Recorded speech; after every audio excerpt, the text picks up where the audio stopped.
on the transport of the future. This is what we're all going to be using to get around. Look at this. Fully autonomous for 2 passengers. This is fully electric. A fully electric plane that takes off vertically like a helicopter and lands vertically like a helicopter. It is 100 times quieter than a helicopter. It has 12 separate motors all the way along the front. These ones tip forward when you're flying.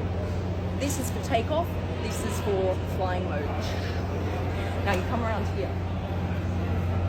You've got the batteries in this part of the aircraft. Has about 850 horsepower. So to get around, go to work, etc., you can put your briefcase here. You've even got space for some luggage. And the one they launch will be a 4-seater with a pilot.